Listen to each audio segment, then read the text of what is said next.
Uh-huh. What's your favorite scary movie? I don't know. You have to have a favorite. What comes to mind?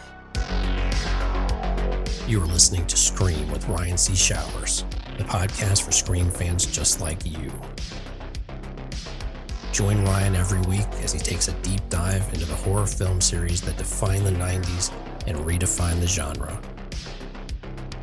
Scream with Ryan C. Showers is your source for scene and quote analysis, character dissections, and the latest news about upcoming installments of the Scary Movie franchise. I hear you like horror movies, Kirby, but do you like them as much as him? Hello, everybody. Welcome to the Scream with Ryan C. Showers podcast, where the film critic meets the Scream fan twice a week, every Tuesday and Friday. I'm your host, Ryan C. Showers. Thank you for joining me for today's episode. Before I go any further, I need to thank the producers and administrators of Scream with Ryan C. Showers. First, I need to thank TJ Jones, who does all of the graphic design work from the podcast. Also, I need to thank Ashley Summers, Mark Vieira, Sarah Campbell, and Sam Levy for helping me keep the podcast and Patreon community afloat. Thank you to everybody who subscribes to the Patreon at any and every tier. I'm an independent entity, so any bit of support that comes into the Patreon goes back into the podcast. Joining the Patreon gets you ad-free and early access to every episode, as well as the opportunity to join the community of the show. We have group chats across social media. In particular, Instagram is really the hub of the podcast community. More importantly, joining the Patreon is the vessel in which you would use to come onto the podcast, either in a one-on-one situation with me or a small panel. In addition, there's a guaranteed invite every month to a big group Zoom recording about a Scream topic. An exciting feature of the podcast is the audio commentary episodes. Every Scream fan knows what it was like listening to Wes Craven do the audio commentaries for the original trilogy and Scream 4, with Marianne Maddalena and Kevin Williamson and Patrick Lussier. And what I'm trying to do for my Patreon subscribers is I am going to be performing an audio commentary of a Scream or a Scream-related movie, one per month, every month. And my goal is to try to approach these as I'm doing deep analytical analysis about the characters, about the themes, about just general reaction. So it's something that I'm really proud of and I hope continues to be a cherished part of the podcast. So the commentary is available as a normal podcast episode for anybody to listen to like they would any other podcast, but it will also be available as a video watch along. So everybody, please go over to Patreon, subscribe to Scream with RCS. I would be eternally grateful. So I need to go through and thank everybody over at Patreon who is subscribed as a stab investor or a daddy/mama Ghostface. So the daddy/mama Ghostface of the Patreon are Carrie Tenney, Brett Janovich, Corey Wilson, and Stevie Shears. The stab investors include Allie, Amar Karim, Tamika Jones, David D., Gustavo Mora, Jess Mariano, Joey Nobarini, aka The Vault, Josh Calamari, Josh Carr, Scream Queens podcast, both Josh and Justine, The Horror Project podcast, Kevin Abner, Mark Vieira, PWO5, aka Philip Douglas, Quentin Harrison, and Sam Levy. Hello, everybody, and welcome to Scream with Ryan C. Showers. I'm your host, Ryan C. Showers, and thank you for joining me for today's episode. So the past 2 weeks have been really fun for me as the host of the Scream podcast with Ryan C. Showers, because we have had two topics that I've felt super passionate about. Like, basically, if you can summarize my favorite things whenever I talk about Scream, it can be boiled down to defending Scream 3 and kind of Scream 4, Neve Campbell and Courtney Cox. So first we did the episode about Scream 3 and 4 as the underrated sequels, and we tied it into The Fate of Ophelia, which is Taylor Swift's lead single on her new album, The Life of a Showgirl. And then last week we did Neve Campbell and how I have this philosophy that she kind of became the leader of the Scream franchise over the years, and she kind of inherited that from Wes Craven. For which we did Father Figure, which is the fourth track on Taylor Swift's album, The Life of a Showgirl. And, kind of rounding out this little trilogy that we have going on in the month of November, which is my favorite month, if you didn't know. We are going to be covering Gale Weathers today and kind of doing a deep dive recap of everything Gale Weathers, where she's been, in particular, as it relates to like where she was in Scream 5 and 6, like the new age version of Gale. And to do that, we are using the song Elizabeth Taylor by Taylor Swift on The Life of a Showgirl. Now, I don't want everybody out there who doesn't like Taylor Swift to sigh, because first of all, Taylor Swift is amazing. Second of all, is how this was inspired, because all three of these things have been inspired by just me making social media posts and then be like, oh, wow, this actually is worth talking about on the show. I made a post on social media a couple of weeks ago about Gale Weathers, and I was just thinking about like the way that she wears purple in the one scene in Scream 6. You know, she has 3 scenes in Scream 6. So the middle scene, the second scene where she's in the shrine, she has purple on. And I was thinking about her and the fact that like so the beginning of so like the chorus of Elizabeth Taylor is or like the big line from it is I'd cry my eyes violet, Elizabeth Taylor, because Elizabeth Taylor was one of the most famous actresses in the history of cinema, and she had blue eyes, and at times they looked purple. So I was thinking, you know, oh, Gail has been crying her eyes violet because Dewey is gone, and I was like, ooh, that's perfect. So I made this social media post, and it kind of just like the others, like just like the Nev one I talked about last week, it kind of exploded, and I was like, wait.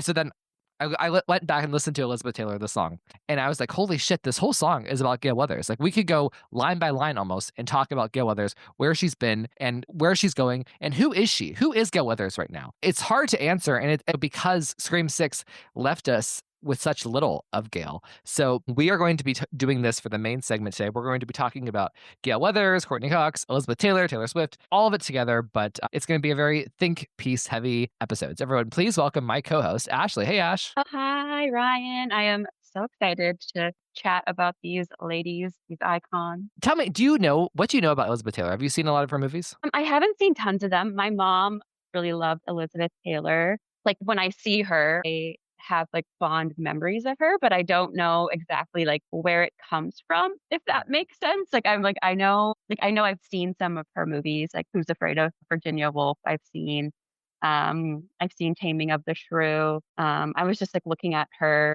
catalog and like she's been in so many amazing movies. So I'm like, I have to go back and watch more. But I think I just remember her of just like being like this icon of just like being so beautiful and being so cool. My sister was always like obsessed with like Marilyn Monroe, and I feel like I kind of was more into Elizabeth Taylor. Like I always wanted to. I mean, my middle name is Elizabeth, so I think I was like, who is this woman? I want to know everything about her. Well, And I remember my mom saying that she had like her eyes were violet or her eyes were purple, and I was like, what? Because like, how is that? Like I was like, I didn't even know that was a thing, and so like seeing pictures of her where they really do look so violet.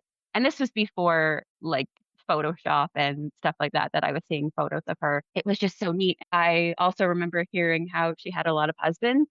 mhm. And for me back in the day, that was not like a bad thing. I thought that was amazing. I thought that was so funny. So I've always just had like a really soft spot and thought she was really cool. Well, so I have seen a couple of her movies that she was nominated for the Oscars, right? So she won for Who's Afraid of Virginia Woolf. Love that movie. It's based off of a play. Her husband, Richard Burton, was in it with her. So she won Best Actress for that. That was her second Oscar.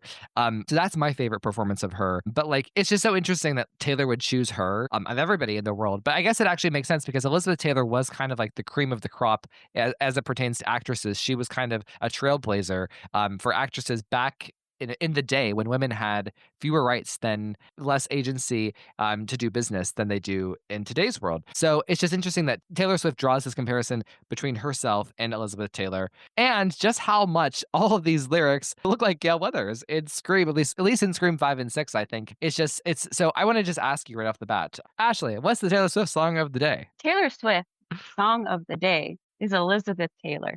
So this is track 2 on the life of the Showgirl, written, produced by Taylor, Max Martin, and Shellback. To just so you guys know that Taylor did contact the estate and family of Elizabeth Taylor before releasing this track. She speaks about that, and they gave full permission and seem to be super on board with it. If you follow the Elizabeth Taylor Instagram, they're always posting stuff. They've also sent really big Taylor Swift fans different Elizabeth Taylor merch if it seems like they were really loving the song. I've seen people getting PR boxes from Elizabeth Taylor, which is so fun. And to me, like the way that I interpret this song is, or I mean, I guess I haven't really deep dived it too much, but the way that I always thought about it is because Elizabeth Taylor was looked at as this icon in Hollywood, but also this icon when it came to love, of her being a lot of times criticized for having so many lovers and so many husbands, which I just personally think is like pretty cool.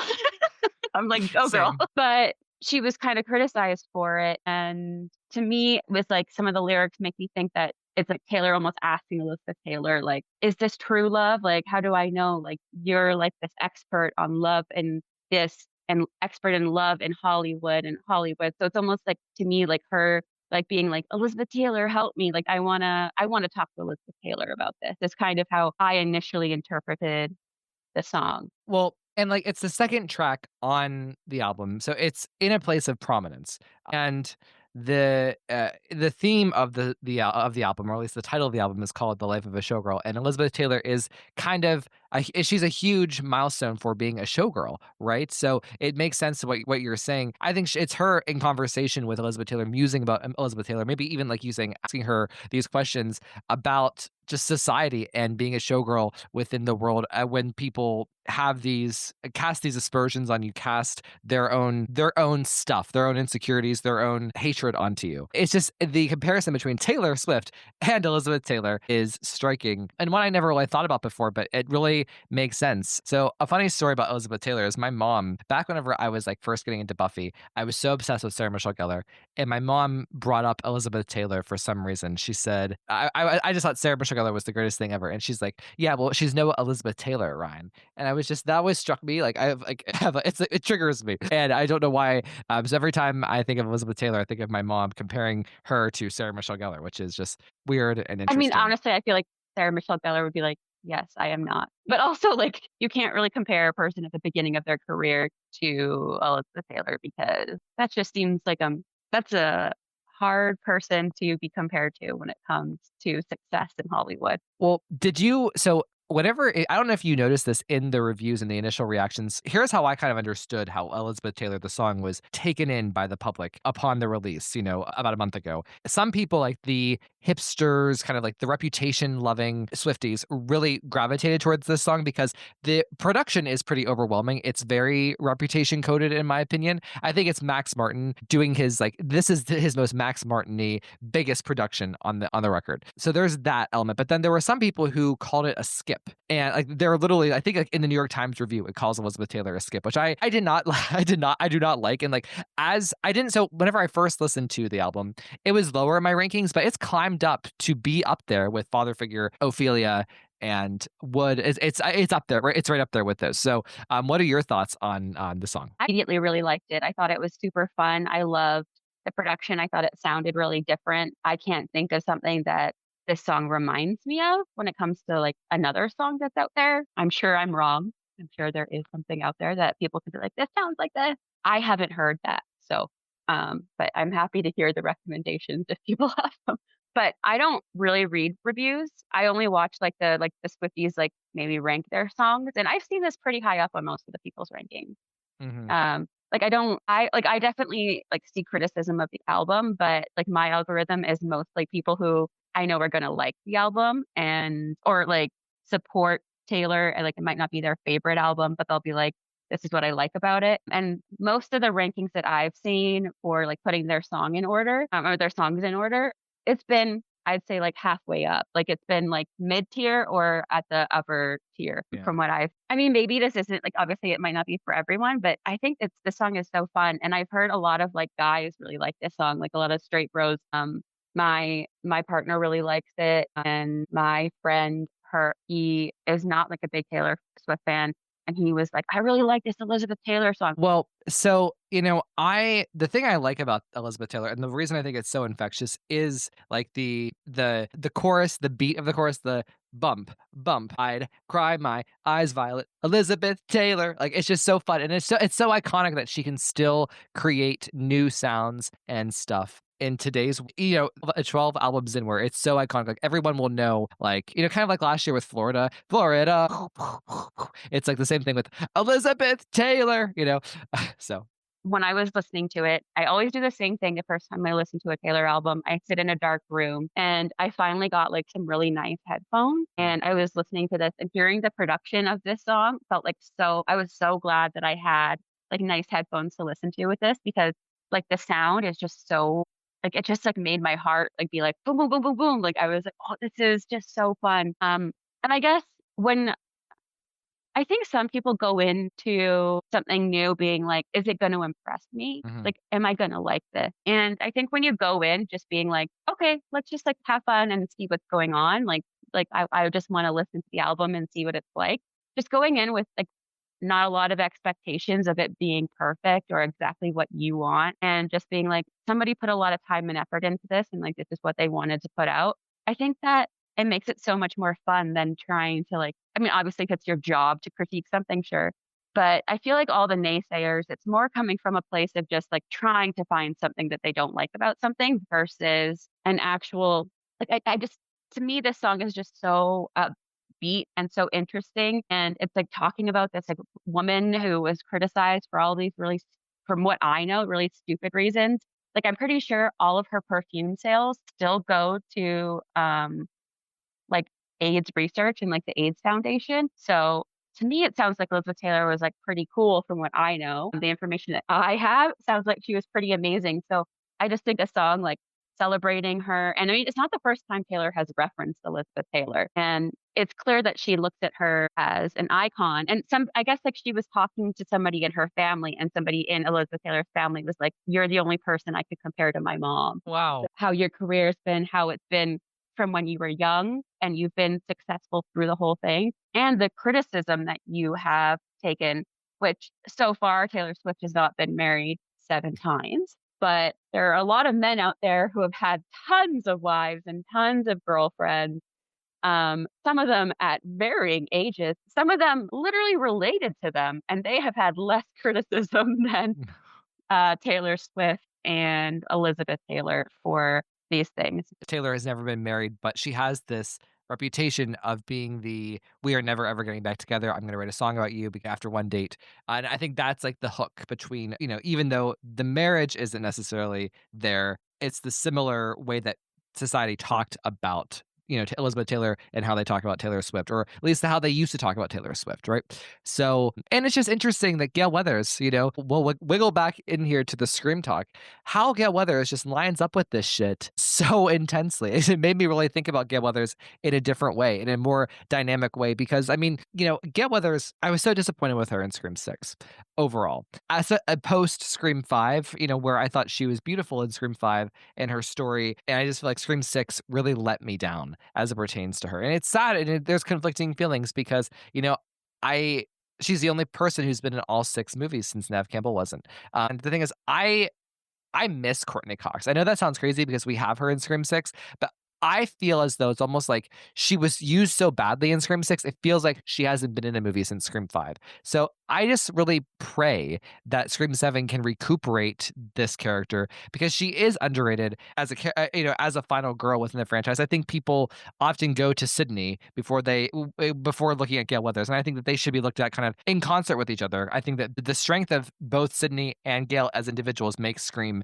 better, and I think that they make each other better. Love Gail, and I will always have Gail's back when it comes to Gail and Courtney's performance of her, but I agree. I don't think the character was utilized as well as it could have in Scream 6. I was bummed out. I mean, like, I liked seeing her get a phone call, but that was really about it. I wanted to see more from her. I think Courtney Cox is perfectly capable of giving us more. I mean, if you watch any of her other roles on any sitcom she's been on, any TV shows she's been in, other movies. She is a talented woman and clearly cares about this role and clearly cares about this franchise. And one of my favorite things about Scream is the duality of these two women that carry the franchise and how they are different, but how they are also so similar. How they have this bond and how at the beginning in the first movie, Sydney literally punches her in the face and they are at odds for a good reason. And I can understand both sides of their side. I can understand both sides. And by the end, they're working together because they have a greater goal, Mhm. which is survival, but it's also like girlhood. Like there is this innate thing that I think women have, which is to look to other women in a room in a situation that feels uncomfortable. And like I've looked at women that are complete strangers and been like, okay, like we're dealing with this really weird guy right now, or something's going on in this public space that's really uncomfortable. and we all make eye contact, like, "Okay, I got your back, you got my back, like, what are we doing here?" Like, and I feel like Gale and Sydney, like, really show that, and I love Gale's enthusiasm and her strength and her power and her wit and her drive. I just find her so powerful. She is just she's so I wanna say just that she's so cool, but she's also just so like, the criticisms that are things that Gale Weathers would get, a guy in her position probably wouldn't, and just because she's just super powerful. I mean, she's got, like, the best outfits. I love how she dresses colorful, love her passion, and I love her passion for Dewey and, I could go on and on. Like, I know people see me as, like, a Sydney girl, and I am, but that's just because I relate more to her. Gail is somebody who I want to be more like. Like I was like, innately, I'm more like Sydney in my bones, but I want to be that person who could just be super fiery like Gail. And I really admire that character, and I admire Courtney Cox. Well, so I hope that like as we go through these questions that I have here, that we can kind of think about who is she? Who is Gale Weathers? Because like I don't know who Gale Weathers is after Scream 6. You know, I feel like I had a pretty good understanding of her from the original trilogy, from Scream 4 and Scream 5. I think it's very clear who she is in Scream 5. And I don't know who she is based off of Scream 6. They didn't give us the time with her for the time that they did give with us and Gale Weathers. It was confusing. Her first scene, it still confounds me. I don't even believe that first scene outside of the police station is real. I just want to believe it's like a bad dream. But let's dig I'm not into. sure what you're talking about. Like, Thank I you. feel like I've blocked it out. Good. Like, I know, but I'm like, when I think about it, I'm like, "Oh, yeah," but then for a second, I was like, "Wait, what?" And I was like, "Oh, right." Yeah, Yeah. that one. That one. Okay, so, part of the lyrics here is, she starts out, Elizabeth Taylor, do you think it's forever? Right? And so, Elizabeth Taylor, do you think it's forever? And I just kind of think about like this in terms of Gale. And I'm interested to see how Scream 7 portrays Gale and to see if her attack in Scream 6 like in her newfound confrontation with death, because she was very close to death from what we can gather. How has she changed from that? I'd also just like to know like, details about her. Like, did she choose to stay in her apartment after that attack? And how has she related her near death experience to Dewey's death, right? And how does she think about Ghostface and how he keeps coming back over and over again? Like, I want to know, like, did the attack truly impact her? Are we going to see that impact, or is she just going to brush it off, or are the writers not going to give her that depth? And it's just so funny. If I ask Courtney Cox this question, like, how did Gale change after Scream 6? She would say, I feel like she would be like, I don't know, man. So what would you say, Ash, to this about like Gale's newfound confrontation with death? Do we think Scream 7 will show her as a changed person? Oh gosh. I mean, I hope so. I hope Me we too. see some sort of change because I don't think you can experience what Gale has experienced in first 5, which we didn't really get in 6, and then experience what happened in 6. So we kind of have 2 movies that we don't really know how she feels after. But after 6 in particular, that was pretty brutal, and it looks like she lost another lover, and I think people like that guy just like seemed like a boyfriend, and I mean, like honestly, I don't even remember this guy's name. They never And say it in the movie. okay, I was like, I'm sure Gail knows his name, but I think maybe a person who you find connection with after you lose somebody Mhm. would probably be pretty important to you, even if like the relationship wasn't meant to be anything crazy. I know that like you know how sometimes like you look fondly at those people who helped you through like a breakup, like they might have been like a rebound, but like they like made you feel good and they made you feel happy and they might have just been like a really short blip in your life, but it was like a fun time. So like maybe losing that person was also really hard. For like when it comes to like if she's staying in that apartment, I could see Gail being like, fuck no, I'm leaving this shit. Or also being like, fuck no, I'm not leaving. I love this Yeah. place. I built this. I could see her just saying fuck no to either one, depending on how she feels. Like, fuck no, I'm not staying in this fucking decrepit place that like I got stabbed in. Or like, hell yeah, I'm not letting you take my house too. But I think either way, it would be that intense reaction. And maybe that's the Elizabeth Taylor in her, right? That's like, fuck yeah, we're doing this. Fuck no, we're not doing that. Like, Exactly. There's fuck involved. Yeah. there is a fuck involved when it comes to Gale Weathers. My instinct would be that it's not even about losing the lover. It's more so, which is very Elizabeth Taylor. Let's be real. Can't you just picture Elizabeth Taylor like getting attacked in a Scream movie, and it's just like, oh look, there goes another one down. Yeah. But with Gale, I think like I'm just wondering, like, is what happened in Scream 6 significantly different than her being chased around the school and seeing Dewey get stabbed? Is it different than her attack at the Stabathon? Is it different than getting shot and kind of confronting Amber in the finale of 5?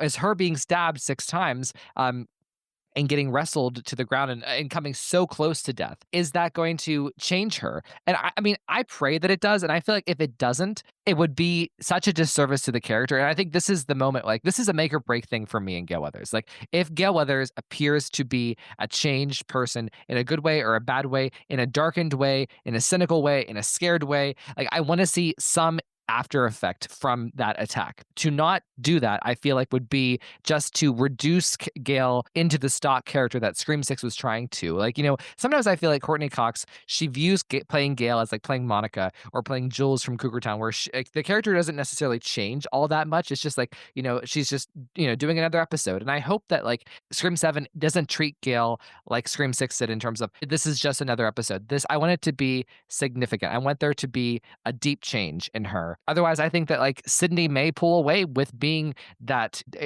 superior person in the franchise if Gale doesn't continue to evolve. You know what I mean? Yeah, I think it's just unrealistic when as like you get older and like realize that, or like I think so many people who like if they're smaller or whatever, or the quote unquote less strong, like I don't want to say weaker because I don't like that word, but like being overpowered. Like I think she finally felt like she was like truly overpowered by a ghost face. And that would be really scary because I felt like she always had closer to the upper hand in the situations that she felt slightly in control of this. Like she felt like she could get away. She felt like she had a fighting chance. And in that moment, I feel like she probably lost some of that confidence.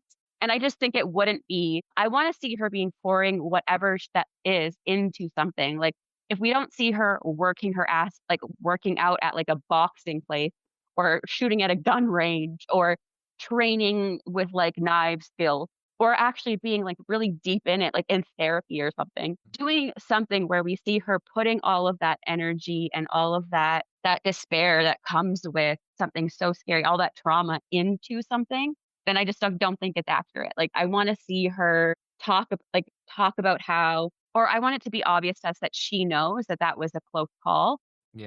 and not be flippant about it. Because I feel like sometimes Gail can be a little bit flippant about like what has happened to her, which is probably like a coping mechanism. But it just doesn't feel, it feels like after losing Dewey and then coming that close without Sydney there would have really just, like she doesn't have either of her people that she can connect with. And the people that she's been through this with so many times, like, and that's something that I really regret that Scream 6 didn't examine more, which is the fact that Gail was alone. Maybe she wrote the book because of her trauma with Dewey and her grief about Dewey, and Sydney is not there to bring the best out in her too. Like, I think that there was such a missed opportunity there with Scream 6. So I think when you look at Dewey's death and her attack, those two things in combination, she does cry her eyes violet. Elizabeth Taylor. It just, I want to see that, and like, it could be even like, I wouldn't mind seeing if Gail, like, if she has a limp, if she inherits Dewey's limp, or like even a more extreme thing would be like Gail with a cane because of like, she has like a permanent injury or something. I mean, that probably wouldn't work to continue on if Gail has like a big action moment, but still something like that where I just want to see that these things have actually taken a toll on her, and it's not just the Chad getting stabbed 70 times and then he's rolling out on the ambulance. Yeah. So, okay, the next line. Oftentimes, it doesn't feel so glamorous to be me.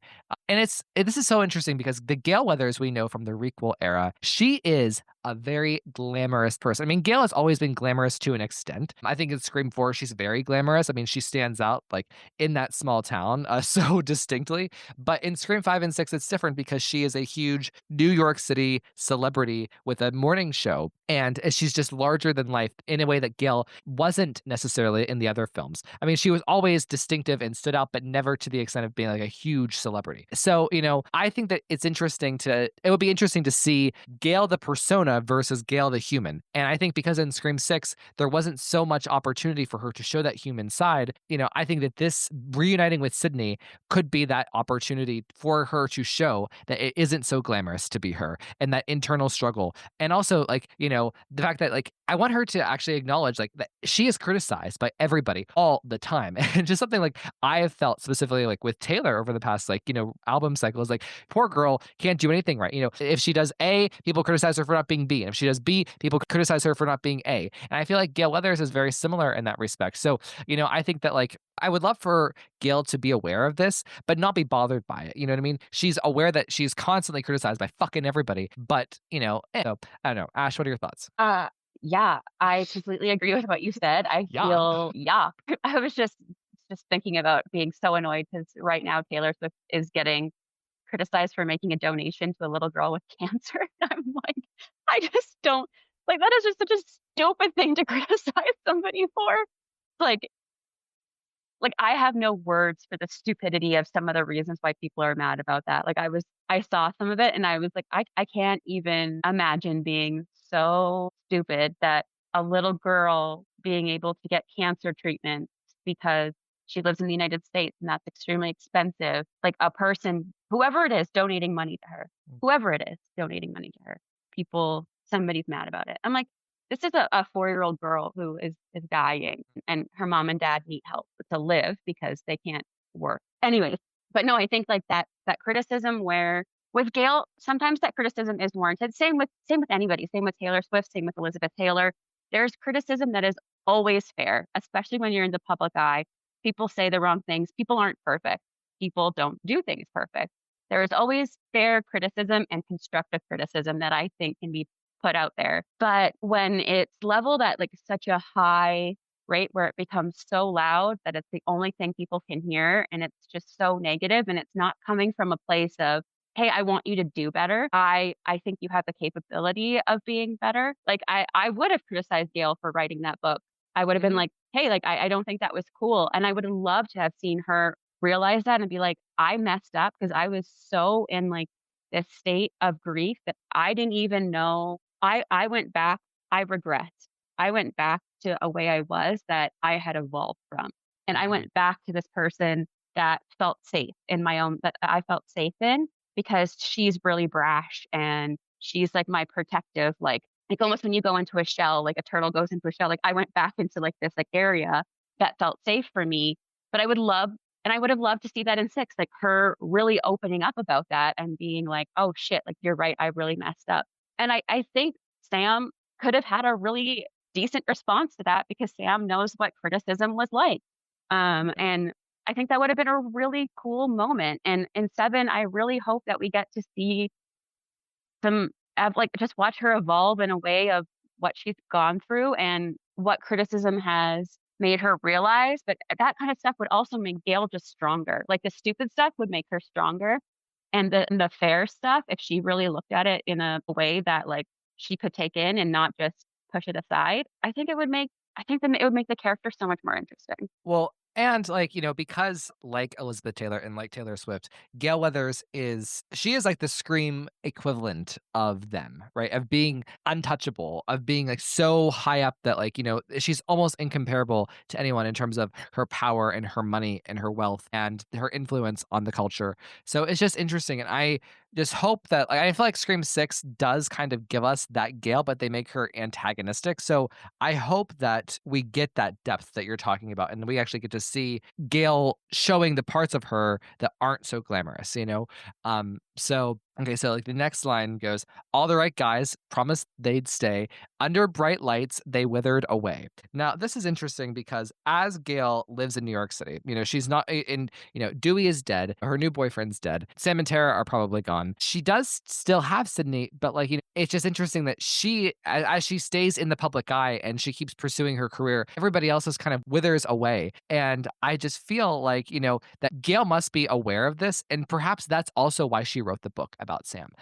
Why she did that. The way you described her reasoning and how like with the shell, 100%. That should have been in the script. That could have taken like 45 seconds for her to say that in the shrine to her, and we didn't get it. Rage. But like this idea, all the right guys promised they'd stay. Under bright lights, they withered away because the bright lights of being in a television studio, right? It's only her. So what are your thoughts on that and that loneliness that she probably feels? What just came to mind for me was how hard it must be when the one person, meaning Sydney, like for Gale, the one person left that you feel a connection to, that understands exactly what you're going through for the most part.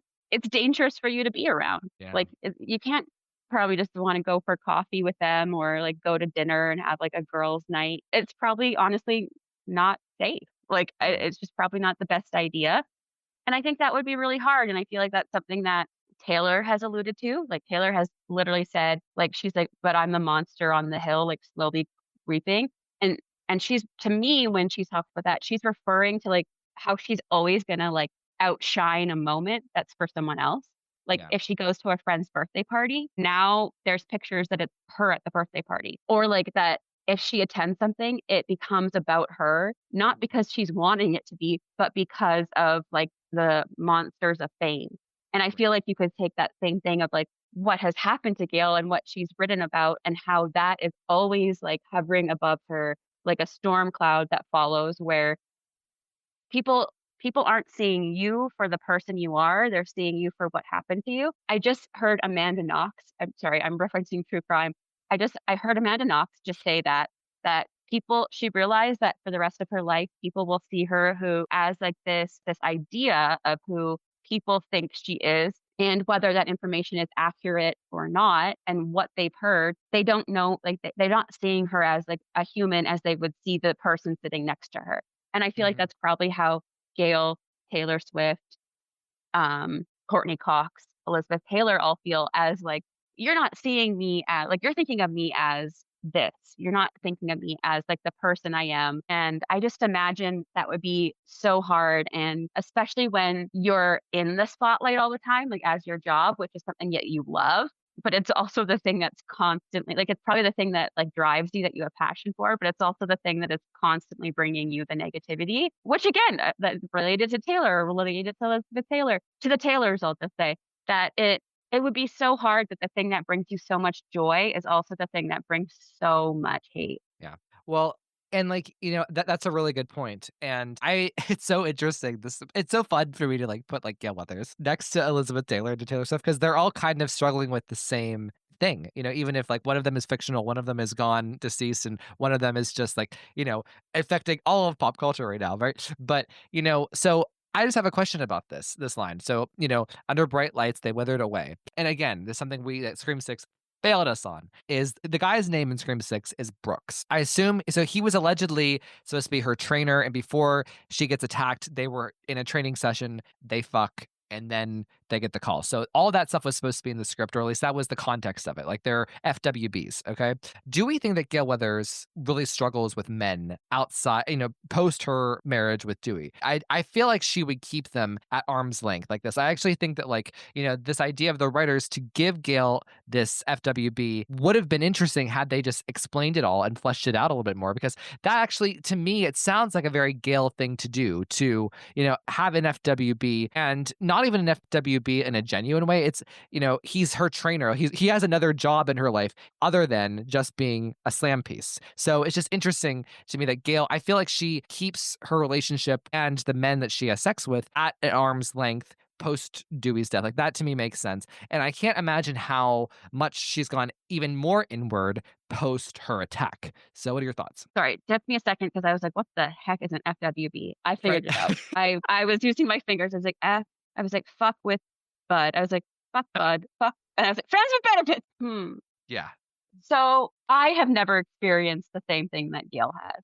But I can say that when I experienced like a pretty significant trauma that involved a man, the way I looked at men has never been the same. And I'm sorry, y'all. I didn't want to be around guys. I didn't want to be near them. I did not trust them. I was like arm's length for everything, and ended up finding a really good group of male friends who really helped me through that. And I think maybe what Gale they could have is that Gale has made a really good a good male friend, somebody that she can trust that is just a friend for now. And I think without those people in my life, I would have had like a hard time learning to trust again because there was no relationship wanted. Like I felt like they looked at me like another boy, which honestly was like the best thing for me at that time. Like they didn't look at me as like a girl they wanted to date. They looked at me as just a person, right? Like they just Mhm. wanted to be my friend. And it really helped me get through that, and I would love to see that for Gail where there is trust earned in people and she's not wanting anything from them and they're not wanting anything from her except for a friendship and to, like, actually be there for each other because I feel like that's, like, the most realistic way to get through stuff, and maybe sometimes that friend can turn into something else. I mean, God, I wish it was Danny because 'cause I'd love to see Danny more, like, maybe, like, they bond, and she's like, "Look at this guy's skills with the ladder and ironing, that's amazing." Imagine like the increased beef of Gale and Sam. Whatever issues about the book they worked out, Gale one ups the ante by dating Danny. Well, she didn't take them, they're just buddies. Yeah. Because those 2 broke up. That's not I don't think that's lasting. I just think it was a fun thing.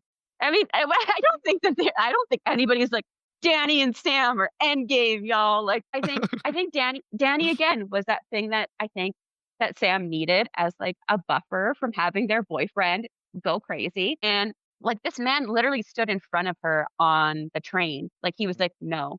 And I think he did that as, like, just, like, a protector, and I think Danny is the type of guy who would do that seeing any girl get, hurt on the train or anybody, he would stand in front of him. That's I'm like, I have goosebumps because I love that man so much. When he stood in front of her, I was like, "That is the hottest thing I've ever seen in my entire life." And, like, You're a man that irons. Mm. you're onto something. I actually kind of could see them together. I could see Danny and Gale being together. Like I feel like Danny has a little bit of heart that Gale could need, and he's still younger, so he gets to be kind of a cougar, but he's still more age appropriate. I don't know. I like this. I like this. We I need know, to and get he's this. so sweet. I mean, I see it more as, like, a budding friendship and then down the line, but he, like, helps her, like, put her house back together after it was, like, torn apart, like, he helps, like, build a new shelf for her. Maybe I'm just Aw. living a fantasy right now. Maybe I'm just telling you what I want. No From offense to Danny Garrett, but, like, my fantasy would be like, "Excuse me, sir, like, can you please help me put this shelf up with your ladder? with Can you your ladder. iron my jeans now?" Like, So, okay, can we just I need to know. Okay, thumbs up or thumbs up. We have to answer, okay? Do we think Gail stayed in the apartment? Was her response, "Fuck no, I'm not being anywhere near this," or "Fuck no, this stupid killer isn't going to make me leave the apartment that I like." I think that Gail went to a hotel and moved out just because she just didn't want the memory of it, and she was like, "Fuck no, I can't be here." What are your thoughts? I think she would find a different place too. Yeah. Not in anything that is like, not there's nothing negative about that. I think if you have the means to leave a place where you, like, experience something like that, it's probably a healthy thing to do. Not everybody can, but I feel like Gale Weathers like, I don't think that I mean, it didn't really seem like that apartment was, like, her home like, it didn't necessarily feel like they made it seem like it was, like, her home, like, her I safe agree. place, her Yeah. cocoon. You know what I mean? There's a difference between something like that happening in a place that you had made so beautiful to you, where you can make those memories back, like those other memories outshine the bad ones. It didn't and I honestly thought it felt like Gail, but not completely like her. I think she could find something that's more her and, like, maybe something with, like, more, like, viewing, like, the park so she can write and Yeah. you know what I mean? Like, I just feel like she could find something a little bit more, um, not as, like, shiny and polished, just Oh, a little bit more dewy. Do you know what I mean? Like, it feels a little yes. bit more, comfy and cozy. I feel like it's something that maybe she needs. And I think her leaving is I will always tell my friends that leaving or quitting or whatever word people use is sometimes the strongest thing you can do. People always look at quitting or sometimes what people call giving up or leaving as a bad thing, whether it's a job or a relationship. But if it's not serving you and it's causing you pain and you're able to change that situation, I always say go for it. Like sometimes the strongest thing you can do is to leave and the strongest thing you can do is to quit and like quitting isn't lazy and her leaving wouldn't be a bad thing. And I just feel like her strength is in her ability to know what's right for her. Like I feel like Gail has the ability to do that and yeah, I want her to be in a different place that Danny's helping her fix up. On the Danny train. Sorry, guys. The thing about Gale's apartment, now I know why Danny makes it into so many of our Scream games. But, so the thing about Gale's apartment is it's very cold. It's very it feels like probably Gale's mental state and where her heart was after Dewey died was just very cold, just detached, almost shiny. You can't really get comfortable there. So I would agree. She's got to go. Okay. So the next ones, the next lines here. Been number one, but I never had two, and I can't have fun if I can't have you. This is clearly Dewey, right? I mean, it's so funny because Gale, she has been number one. She is a successful author. She's a successful journalist. She's a successful morning show host. She is success. Yet she's always struggled with the Dewey of it all. Like, even though that they did end up getting married, there was always a push and pull with them. And this is personified with Dewey leaving her and abandoning her in New York, for lack of a better phrase. Yet at the same time, so therefore, she's been number one in the world, but she has never had that too, or at least she doesn't have it anymore. And I love this line. And I can't have fun if I can't have you, because despite the way that they butt heads, they have fun together. I mean, those two, the chemistry is real, the dynamic is real, the way that they bounce off each other, they are magnetic together. And I feel like Gale's version of fun, okay? Because I think Dewey's version of fun could actually have real fun. Gale's version of fun is solving murders with Dewey, So it's just sad to me. This line is just so her. Been number one, I've never had two, and I can't have fun if I can't have you because he's dead. Yeah. I remember when I first heard that line, I was like, wait, what? Like, what does she mean by that?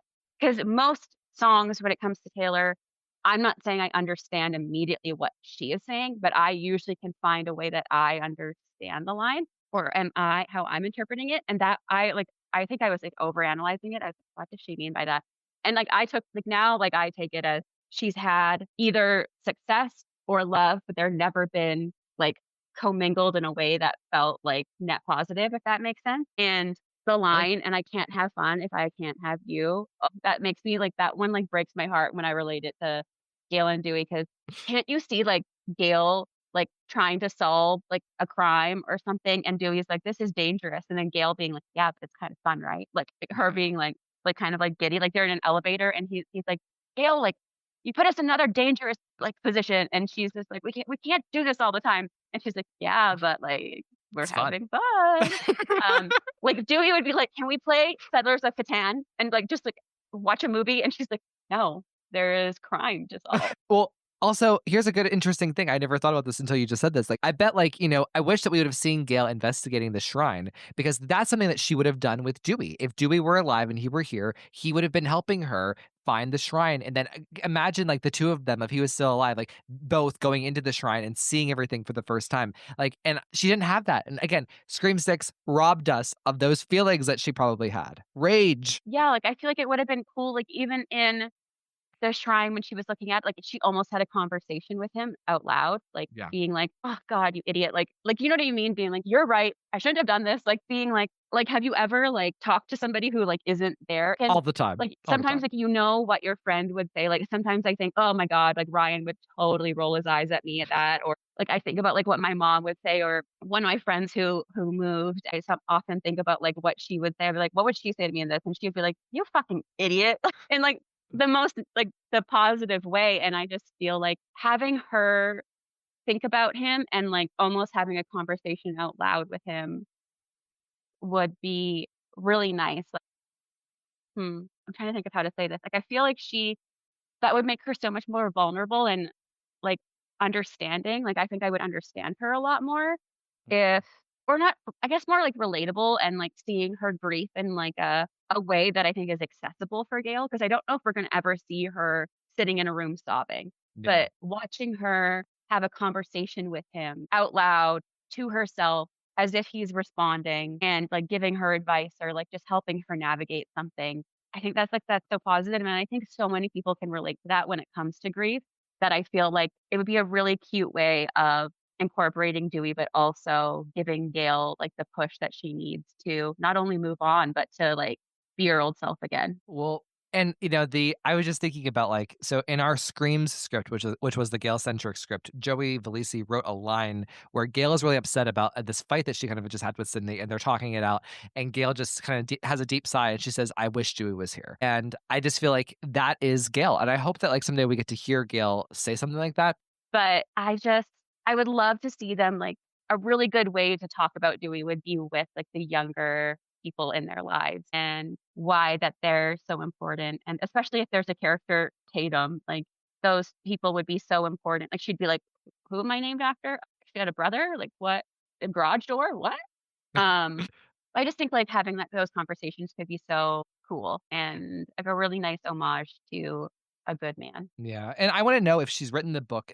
I can't believe Scream 6 did not tell us whether she wrote the book, why she didn't write the book about Dewey, and I hope that at some point we get to see Gale write the book, The Good Man Who Used to Be Sheriff Here Once. So, okay, so the next line is, "Be my NY when Hollywood hates me, you're only as hot as your last hit, baby." Oh my god, this is so Gale Weathers because we've literally seen Gale Weathers interact with both the culture of New York City and the culture of Los Angeles, Hollywood, California. So it's so funny because in Scream 3, she isn't necessarily popular in the industry. Like John Milton doesn't like her. The people on the set don't really like her. Tom Prince doesn't like her. Jennifer likes her, but in a weird way, but still makes fun of her. She's kind of seen as like a D-list celebrity in some respects. And so Hollywood did kind of hate Gale Weathers. Yet New York is kind of this thing for her where, even back to Scream 1, she wanted to be in New York. That's where she said, I should have been Sharon Stone soccer, but who knew, So I love that she does, in some respects, get to have that New York aspect,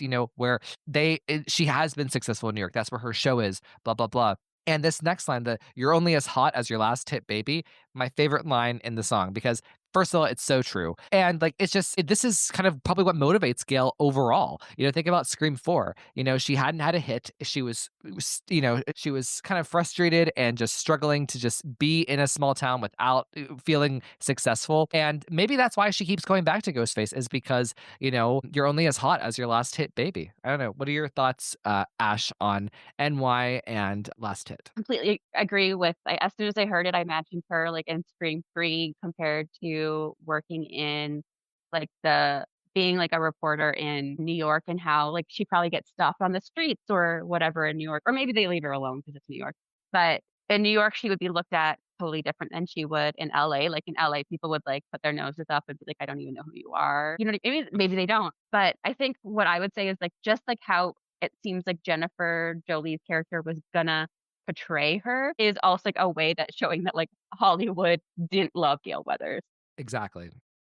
And New York obviously has a different way of looking at maybe, like, a powerful woman who has, like, done what she wanted to. But it keeps making me think of, like, that TV show, The Morning Show, and how, like, Jennifer Aniston's character went to Los Angeles. Like, I don't know if people would be as, like, excited to see her as they would be, like, in New York. You know what I mean? Like, or Reese Witherspoon's, I guess, also. But, yeah, I just, like, completely agree, and, like, the "You're only as hot as, like, your last hit," that's just that's so accurate, like, especially when it comes to fame. One of my biggest pet peeves is when people are like, "Well, what has that person done lately? What have they done lately?" I'm like, "I don't know, they were on the biggest television show in the world for, like, 20 years, so, like, maybe like or, like, maybe they were, like they've released, like, 18 hit songs or whatever it is." Like, it's like, "Oh, they're, like, a huge athlete."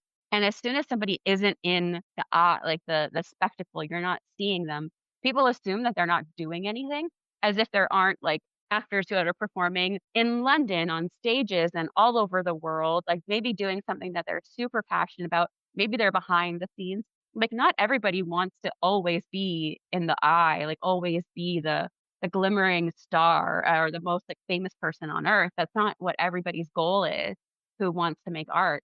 And I think that it just drives me crazy when people are like, "Well, what have they done lately?" And I'm like, "I don't know. That doesn't mean that they weren't successful." I'm sorry, if you have an IMDb page with, like, 5 credits on it, you are more successful than a lot of people that were trying to get into that business. And that is impressive. Like, I'm like, that in itself is a feat. And when people, like, criticize people for how their success goes, it drives me crazy. I'm like, "You know how hard it is to even do what the person who you're putting at the bottom of this, at the bottom of this, like, tier list that you have, how hard it is to be them, like how hard it is to be on the D list. Like, I'm like, no, they got on the list. You're on the Z list, the Z list.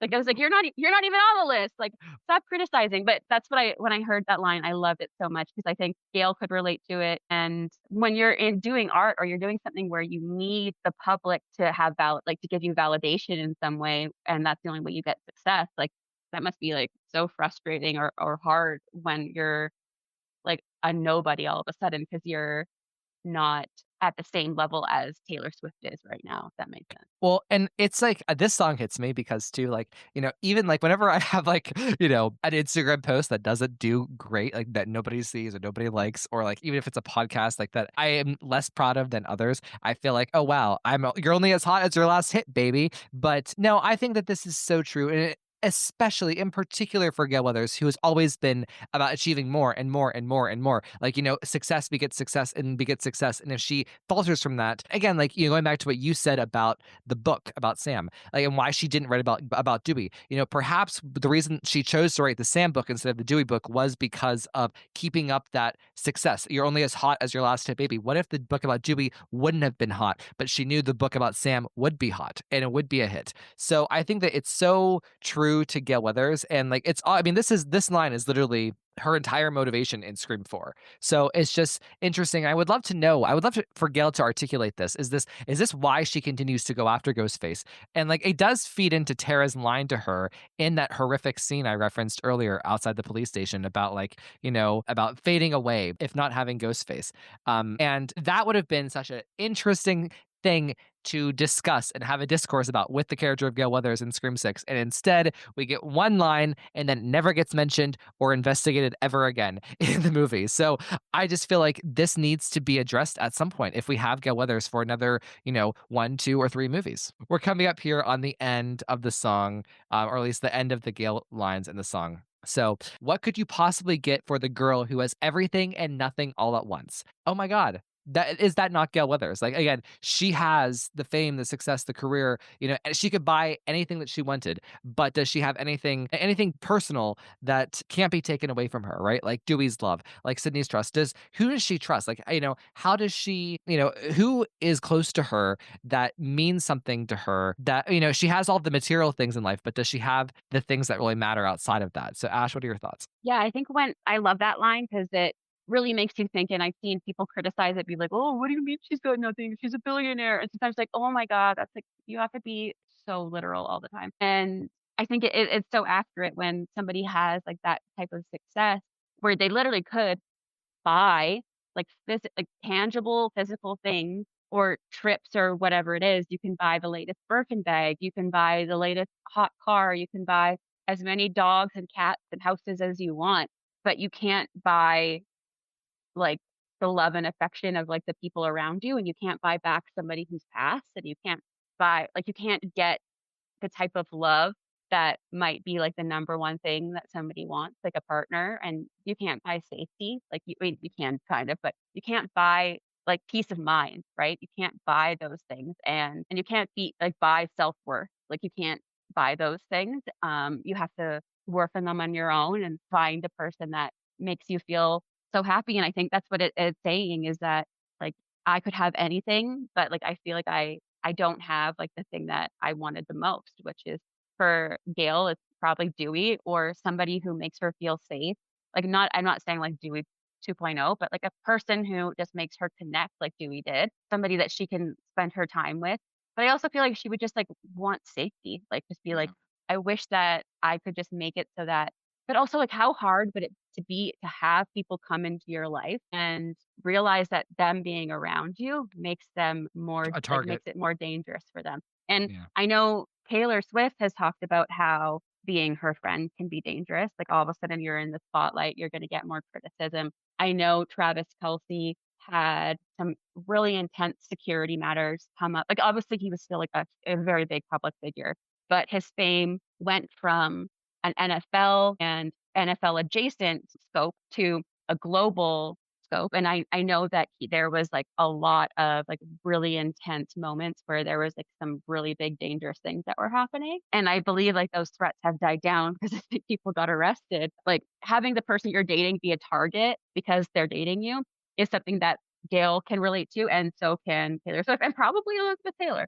She probably was like, that probably happened to her too. People are fucking nuts, right? And I'm like, I think like the whole like safety aspect is like an interesting way to like draw the parallel between this song and them of how like I can buy anything, but I can't buy like that comfort of because of my own doing in some way. Like I can't buy that comfort of that a person wanting to be with me for me, and if I know why they want to be with me, but also keeping that person safe, Yeah. and that would be really hard.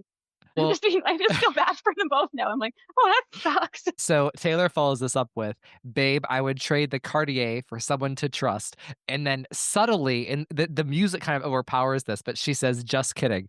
And it's just so funny to me that she says that. But like, this again, very Gale Weathers. Gale Weathers has all the fancy jewelry, all the fancy outfits, the whatever, like Elizabeth Taylor, whatever. But do we think that Gale genuinely trusts anybody? Like, do we think that she trusts Sydney? Do we think she trusts Chad and Mindy? I mean, she is working with Chad and Mindy now. They work for her, I should say. I bet she trusts them, but I don't know. I don't know. I feel like the trust would be different with Sydney, but it's hard for me to imagine that Gale truly trusts anybody like she trusts Sydney, despite the fact that she doesn't see Sydney every day. She doesn't talk to Sydney every day, every week, every month, probably. I just feel like the bond with them is so unique and so primal and so raw that even Chad and Mindy aren't there yet, right? I would say for sure. I just feel like anybody who's gone with like what they went through together, Hmm. you just have that unique connection where nobody's gonna match that, especially when you were bonded when you were both like younger, like and then growing up together.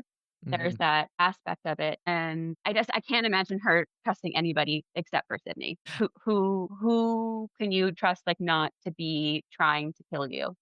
'Cause, Yeah. like, they've been not fooled, but they've had people in their lives that, like, turned their back on them, and I mean, to an extent, not as much thoroughly with Gail because she was more kind of, like, brought in to the situations or brought herself into the situations, but I don't think she would trust anybody like she would trust Sydney Yeah. because How do you feel about the idea of Chad and Mindy possibly working with Gale Weathers, working for her as producer, as cameraman, as her assistant, whatever it ends up being? We do know that they're gonna be together. What are your thoughts on them? I mean, I think that comedically it's brilliant. I wonder how it, besides the comedy, how it will function. What are your thoughts? I think that could be really fun, like, especially because the dynamic of a brother and sister twins, their cohesiveness and how they would work together, but also bicker, I think would also be so funny with, like, Gail could be like, "Oh my god, shut up, you 2, like, just fucking do what I want you to. Like, I don't care about, like, what you're talking about, like, your mom, like, and, like, whatever, like, I just want you to, like, shut the fuck up and, like, roll." And I think that would be super fun, and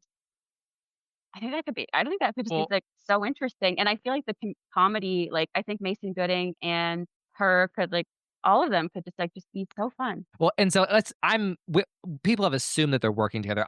Jasmine has said that they have scenes together, and that's been kind of Oh, okay. report. So yeah, Jasmine has talked about the fact that the three of them filmed quite a bit together. So I'm taking it from there that they work together, but maybe not. It could be other things. But like I also could see, let's just say, if they are working together, that Gail, I feel like she wouldn't act like as much of a boss to them. I feel like they would all be. I feel like Mindy would try to challenge her, and those two would be the ones that butt heads, and Chad would be the one who has to like be the peacekeeper. I don't know. I feel like it would either be like Gail and Chad would always get the solution, they would always get the outcome, and Mindy would be the lone wolf out, or it would be the twins, having the majority. I'm just interested to see how they interact and like, how Mindy kind of confronts Gail because they're very different generations, right? Like Gail is, Gen X, Mindy is Gen Z. Like they think wildly differently. And being in media, Mindy has a different relationship with media than Gale Weathers does. And it'll be interesting. But okay, last line here to kind of end the segment. And it's like the most perfect Gale Weathers line in the history, right? I mean, I know I've said that a million times now, but Taylor says, "They say I'm bad news. I just say thanks." Like that is Gale Weathers. Like that is her motto basically from the beginning. She's never minded being the person who is bad news, who people feel like is disrupting things, who's ruffling feathers. She's always been that. She's always been that bitch. Always will, always has been. I don't even know what to say to that. It just feels so perfect. Oh my gosh. Well, Ash, do you have any final thoughts here about Gale Weathers and everything that we discussed today and going into Scream 7 with Gale? Oh, I just love Gail so much. I'm so excited to see I want her to get what she deserves, but I mean that in a positive way. I want to see like a vulnerable side of her. I want to see her wit and her cunning personality, and I want to see her really. I want to see her and Sydney just have each other's backs in like a really positive way, which I feel like Gale is always going to have. The people who she trusts, I think she's always going to have their back. Mm. Her more than a lot of other people. I think she'll always, when it comes to the dire issues, she's always going to be there. She might make mistakes when it comes to writing a book about you, or Taylor makes a mistake about writing a song about you. Another similarity. But I really do think that she is a ride or die. Literally, like I think she is a ride or die, and I think that same thing can be said for in this like Taylor Swift narrative of it really does seem like the people who mean a lot to her, like her band and the people that she's worked with when it comes to people who are on stage with her are almost the exact same that it has been since she was young. There's a guy who performed like her second concert with her who is still touring with her. So I feel like they both have these people in their lives who like when they do trust you, like you are like they will literally like they will go to bat for you. Like I think Gail would literally die for Sydney. Like she would literally do whatever she could for her, especially now if she has kids. Like she's gonna be being like, hell no, like you're not taking their mom. Like Yeah. like this woman's mom, like I can't imagine being Gail and being like, you're gonna target this woman who lost her mom at the same age as like around the same age as like this girl is. Like you are not doing that to her. Like Yeah. like that is not happening. Like I feel like Gail writing a book about Maureen probably feels connected to her in some way Yeah. and would just be like, no, this is not happening. And like I feel like I would be like that. I'd be like, fuck no. Like if I was putting myself into Gale Weathers, like the people I'd be protecting the most is like Sydney's offspring. Because it's like they're partly mine. I like not mine, but like I feel a connection to them because like my mom, the mom and I like without each other, neither of us would be here. And Mhm. like I'm gonna protect these kiddos.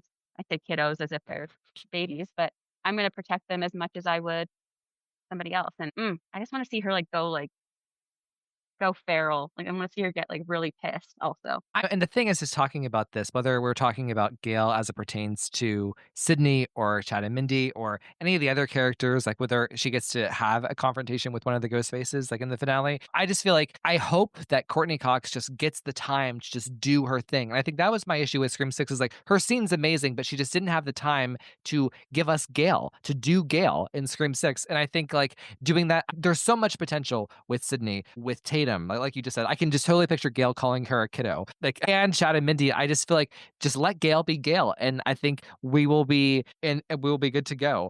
I also just want to say like the idea that like Gale, we've talked about this for an hour and 15 minutes.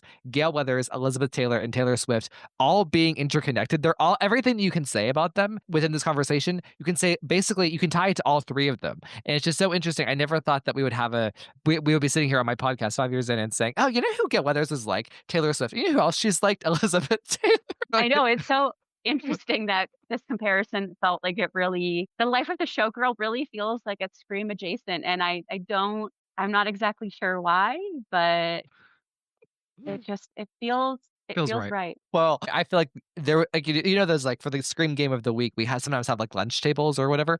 I feel like we could have like a lunch table of like Gail, Taylor Swift, and Elizabeth Taylor. I don't know. We should do that. We should do like a icon and people would be like, Showgirl. "This isn't horror," and I'd be like, "Okay, well, I've included Conrad from the Some Ride Turn Pretty in like 3 different things, so like I think it's okay, guys." Like we could have like Final Girls and Showgirls, right? You know, and like you have like Laurie Strode and Sydney Prescott and like maybe one other person, and then like I don't know. It's They a, can't be together because that'd be the only table people pick. No one's picking any other table. oh my gosh, be like a singer, an actress, and a Scream character, like all at a table. And like we Yeah, already that'd have be the super. we have the I'd Cry My Eyes Violet table here with Taylor Swift and Elizabeth Taylor and Gale Weathers. Oh my God. So oh my gosh, Ashley, this has been a fun recording. Thank you so much. Please tell everybody where they can find you online. Yes, this has honestly been one of my favorite conversations I think I've ever had in my life. I had so much fun, and you can find me at Squirrel and Spud 9 on Instagram. You'll find a bunch of different fun pop culture things there. I have an Etsy store, but most importantly, you will find the Scream Game of the Week, which Ryan and I work on for every Wednesday, and we have so much fun doing it. And I just love it. And I love reading everybody's comments. Like, I truly do read all of them. And I say like that there's like a million. I say that as if there's a million. But sometimes there's a lot, and I will read, and a lot of times I will reply to every single one of them, being like, "Yes, amazing." Awesome. But I love hearing your thoughts, so please participate. Yes, please. And be on the lookout for this cafeteria table that we will be working on at some point. And maybe we'll try to coordinate it with, like, if this episode comes out on a Tuesday, we'll do that like on the Wednesday game. I'm gonna So probably work on it right now because I have that in my mind now. awesome. So everybody, thank you so much. Hello, everybody, and welcome to Scream with Ryan C. Showers. I'm your host, Ryan C. Showers. Thank you for joining me for this week's episode. So, to kick off this episode, we are going to be talking about something unusual for a Scream podcast, and that is Jurassic Park. Okay, now just go with me here. Like, for the record, Scream 5, which is the requel, here's a new cast, but the returning cast, like from the original films, they're still around, but they're not important anymore. They're in the background. Maybe one of them dies, but they kind of add to the plot, but not really. It's all about the new generation. So that is the requel, or at least that's the requel as made up by Guy Busick and James Vanderbilt. Scream 5 came out, and a couple months later, there was another requel to come out for Jurassic Park, which is called Jurassic World Dominion, where it was a bit different though, because Scream 5 was kind of relaunching the franchise, and it was chapter 1 of this new story, and you were bringing the old characters in to support these new characters, right?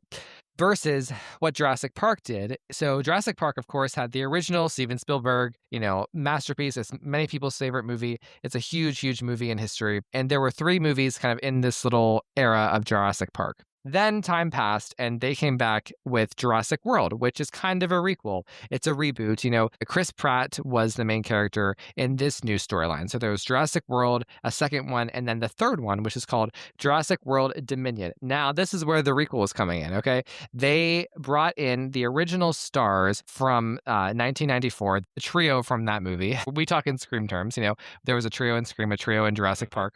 We have Laura Dern, Sam Neill, and Jeff Goldblum from the original. They came back in Jurassic World Dominion with Chris Pratt and the new established requel characters. And they were all integrated and made a proper requel. Ironically, it was the same year as Scream 5. Scream 5 came out in January. Jurassic World Dominion came out that June, and it always struck me because of just the execution. I always found Jurassic World Dominion to be interesting just from a requel perspective, because Scream made us think about this shit so much in terms of, like, especially older fans, because we were so attached to those characters of Sydney, Gale, and Dewey. And it's kind of like just interesting to see how Jurassic Park did it. So I thought this would be an interesting segment on the podcast to discuss the two approaches. So I have with me here Anthony Dapuzzo and Jess Melendez. Hey, Jess. Hey, Anthony. Hey, Ryan, how you doing? Well, welcome back, two of my favorite contributors to the podcast, for this very interesting, unsuspecting topic here. No one probably had it on their bingo cards that Ryan Showers would be doing a Jurassic Park segment on the podcast. And so before we go any further, let's just back up and discuss where we all stand on Jurassic Park, the original, or even just like the franchise. So let's start with Anthony. Anthony, are you a Jurassic Park dinosaur? I sure am. Original is a movie I grew up with, it came out in 93 too, so I literally grew up with this movie. I think it's a masterpiece, one of my favorite Spielberg movies. I actually really adore the original trilogy very much, Lost World and Jurassic Park 3, much like Scream 3 is a dark horse, but I think it's underrated, and I think it's a quick 90-minute, horror action, like a funhouse ride. And I do enjoy, I think Jurassic World is very good. I like that Jurassic World Fallen Kingdom took some swings and it had some gothic horror in it. It didn't fully work for me, once you got to the second half, it kind of a little bit hit or miss, but I still like it. And Dominion is firmly in my last place, but I still like it and enjoy it. So I get that there's ups and downs. I don't hate or 100% dislike any of these, and I actually like to love all of them. So I'm a big Jurassic guy, but nothing is touching, much like Scream, nothing has touched the OG trilogy, in my opinion, at least. Okay, so if you listened to my I Know What You Did Last Summer versus Scream comparison episode with Anthony and Jess, we had a split where Anthony was a big fan of I Know What You Did Last Summer and Jess was not so much a fan, but it led for an interesting discussion. So Jess, are we fulfilling the prophecy and continuing on with Jurassic Park? Yes. Okay. So how do I feel about the series in general? Of course, it's an iconic franchise. Like, you can't understate its influence. This is one of those things, right? One of those moments in movie history that you just, you just can't deny. And I don't take anything away from that because still watching it, because I've never watched them. I didn't grow up with Jurassic Park. I was born in 91, but for some reason, again, it was a horror household, not necessarily anything else. To say the first one, it's a classic. It was a struggle to get through simply because it's so nuts, but not in a good way. And because it has a lot of those moments where, characters are dumb to make things happen. And I personally don't think that, what's his name, Sam Neill, that he's a good character at all. I feel like Ellie is the more interesting character. And of course, you have Jeff Goldblum being great. And then by the time we get to Lost World, he's not being so great anymore, which really bothered me. Lost World is probably my least favorite. I am a bigger fan of Jurassic 3, though. Jurassic Park 3, I like quite a lot. That bird cage, I love that. I live for that. It was really exciting. And I was like, damn, but I know, as a film fan that people hate 3. And I was like, but why did they hate 3? And what's up with me and 3s? So I love, good. yeah, I like 3. I think 3 is great. And Jurassic World is decent. I would say, yeah, it was fine. Didn't we have a Gary Stu and Chris Pine? So it kind of steals all the tension of the movie. Bryce Dallas Howard has a weird moment where she's like, I understand that these animals are human now because I saw one die in front of me, kind of harkening back to Ellie's moment with the other dinosaur that she was trying to treat. And I was just like, okay. But it was one of my biggest issues with this franchise is the children. There's too many children. World had children, and I was like, I can't do this. But Fallen Kingdom to me is not a movie. It's just falling towards events. It was really bad. Really hard to get through. Dominion is probably my favorite. Maybe because it came off as, first of all, it feels like more of a movie. The characters are much better on both ends. Even like it got me, they finally made Bryce Dallas Howard and Chris Pratt actually work, even though we have this weird, what's her name? She's a clone. Even with her acting with her acting like a typical teenager, which really bothered me. Nothing about it is particularly strong as far as like concept and story. But they do it right. They do right by everybody. When Ellie and Sam, or I forget the name of the actor in the actual movie, are together on screen again, it's like no time passed. They feel exactly right. And this is coming from someone who doesn't even like that first movie. I'm just like, this is exactly right. I like these two together. And I like that they give us like a payoff for something that I feel like when you watch Jurassic Park 3, I'm like, what the fuck was the point of Jurassic Park 1? I thought you wanted to have, that was the whole point of the movie, for you to want to have kids, And they kind of make up for that so many years later in Dominion. And I also think that, Jeff Goldblum gets to actually have a cool moment in this. Like, they just correct so much bullshit that happened in the original trilogy that just really sat well with me. And like I said, I like Chris Pratt and Bryce Dallas Howard together in this one. And they also have a really cool black girl pilot who I was living for. She's hot. I was like, she was giving me life the whole movie. So maybe She's that's why it's my awesome. favorite. But no, so I agree with Jess here. I'm not, sorry, Anthony. I agree with Jess with an asterisk, though, okay? Because growing up, I did not watch Jurassic Park. I probably only watched the first one in film class, just because of the importance of that movie in terms of the blockbuster. But, my boyfriend loves Jurassic Park. So I have been watching fucking Jurassic Park movies for the past 9 years, being in a relationship with him. Casually, they'll be on all the time. We've seen all of the Jurassic Worlds in theaters, and I don't really care. I believe it or not, when it's not Scream, I'm just I can be very passive. I can be like, I'll go with the flow. I know it's very hard for people to believe, but I'm go with the flow when it comes to Jurassic Park. I'll watch it. It's fine. It's entertaining enough, whatever. So as it pertains to the franchise for me, the first one is obviously the first one, right? It's the classic. It's the OG. I have a lot of respect for Steven Spielberg and everything that he deployed there, everything he created there. The second one, it's funny because I love Julianne Moore so much in real life. I don't love her here, and I don't know why.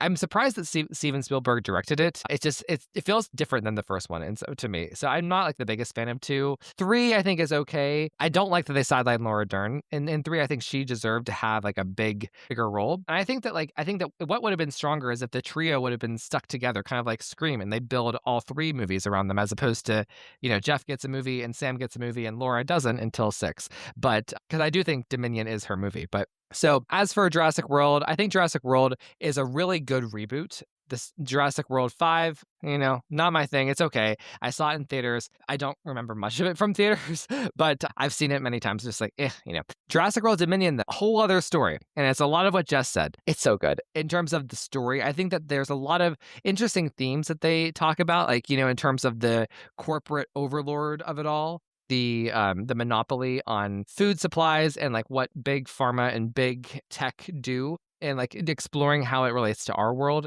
today.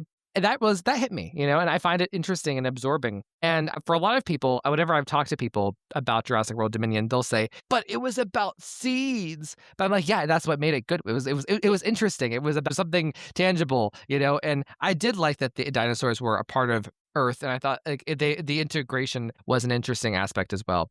But everything that Jess said about the new characters and the old characters and how rich they were and how interestingly they were developed is something that speaks to me and something that makes me happy whenever Brent and I rewatch Jurassic World Dominion. Like I sit up, I'm interested. I'm cool with actually watching and not just playing on my phone. So that's kind of where I stand. And I did see the new one with Scarlett Johansson. I vibed with it. I thought it was fun. It's a cool setup. Great cast. So I'm a thumbs up. But it's just it's very basic. It's generic. It's empty. And that's kind of like what Jess was, I think, alluding to until Dominion, which has a very dense character and plot script. I don't want to make it seem like, because I feel like we're so hard on Anthony here. I will say that one of the most impressive things about this whole franchise is that they continuously find new roller coaster ways to like have these sequences with these dinosaurs.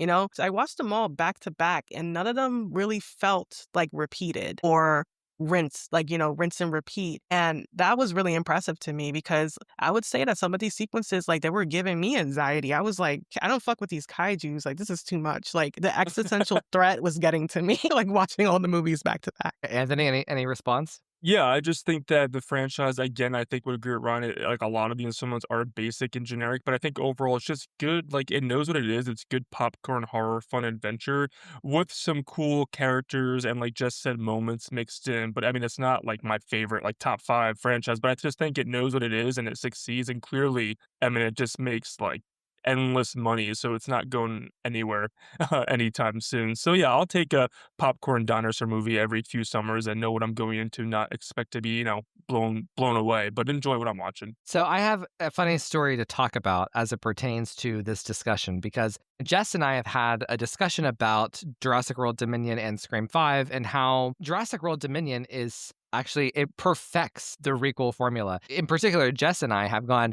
very deep in the Requel formula in describing what it is, how it is, what it isn't. So we know it inside out. And to see Jurassic World Dominion, the movie you would least expect to do this well, compared to Scream, Wes Craven's baby masterpiece, or whatever else. Like the fact that Jurassic World pulled off such a great balancing of the old characters and the new characters and having a really stern storyline for each. They're parallel and then they intersect. They intersect throughout, but then in the finale, they're all together, all fighting the same fight. Like that is something really powerful. We don't meet Laura Dern and Sam Neill and Jeff Goldblum, 2/3 into the movie like we see Sidney Prescott in Scream 5. I literally went to the time marks today. So we meet Laura Dern at minute 19. So now, and remember, Jurassic World Dominion is like 2 hours and 40 minutes. Coming in at minute 19, that's some good shit. Sam Neill comes in at minute 20, right after Laura Dern's first scene. Then Jeff Goldblum first comes in around minute 37. So they are all introduced in Act 1 at the top of the movie. And their storylines build in parallel to Chris Pratt and the family storyline. In Scream 5, it is the entire first act is just Sam and Tara. And then we kind of see Gale and Dewey here and there, but it's always still on the new characters. And that was part of the problem, right? No, yeah, I think that you're correct. Like, it's hard to even, I guess what I'm trying to say is it's hard to say because this should have existed for Scream, right? Because you can tell that there's a love for for these old characters, the way they're presented. I wanted to say how Ellie was dressed. Like, even though it's not like the original movie, it kind of gives the same feeling of Ellie, her youthfulness from the first movie. Like, even like little details like that felt like they thought about this. This is lived in. And I love that one of the first things they do is like, after we do meet her and we kind of get her motivation for what she's doing, she does go, it's Sam Neill, right? That's his name, right? They go to Sam and they actually have a moment to just talk. Not about what's going on or what we're about to do, mission, but to just talk and catch up and get us back up to speed with their dynamic and their hopes and wants and needs within this relationship that they have with each other. Everything they haven't been saying since 93, basically, which I really enjoyed. So yeah, I just think that, if you were going to do a Requel, this is how you have to do it. You have to make enough room and find a story that thematically matters to both parties, which I think, Dominion is so crazy. Like, it's insane. You have a clone in this movie, a human clone. And they say, you know what? We don't have to make you like her. Fuck her. Maisie's stupid. She can go over there. But if we can make you care about Bryce Dallas Howard wanting to be her mother and wanting to be accepted as her mother, okay, if we could do that, we got a movie. Right. Yeah. And then we can connect that with Laura Dern and Sam Neill and all those other all the themes of family and future and legacy and progeny that's been going on since 93, And to me, that's like, what the fuck? How the hell do these guys do this? They write basic ass movies, and here we are. We have like a completely thematically sound, requel that incorporates each and every one of these groups appropriately, which is just shocking to me. And fair. It's fair to do it this way. Like how you described Laura Dern and Sam Neill having that conversation before they talk about the issue, which is the seeds. That is what Scream 5 was missing, And someone will argue, well, Dewey does ask, Sydney about her kids. But like, shut the fuck up. That's not the same thing. Like, it's... And the fact that Dewey and Sydney never even get to reunite before his death, that's a huge problem. And so I think like taking the Jurassic World Dominion approach to the requel in a lot of ways is the superior way to what Scream 5 did, which was keep them separate and like kill Dewey off and like you only bring Sydney back in after he's dead. You make her so unimportant versus here where Laura Dern, in my opinion, she's the most memorable part of the movie. She drives the movie in a lot of respects. I think Laura Dern is the clear MVP here. And so I'm also a Laura Dern fan. Like I was a huge fan of hers through Big Little Lies. And that kind of relaunched her career in a way. So to see her get to return to this character and do Ellie, the Ellie we meet from 1994 in such a cool way where she feels the same. Her motivations are completely clear and written in such a way where it feels like there's a lot of integrity there for her. Anthony, what are your thoughts here? I just think it comes down to, love Radio Silence, love Guy and Jamie. They just can't juggle legacy and their own characters. They just couldn't. They're not Wes Craven. Wes Craven juggled so many characters in the OG trilogy, and four was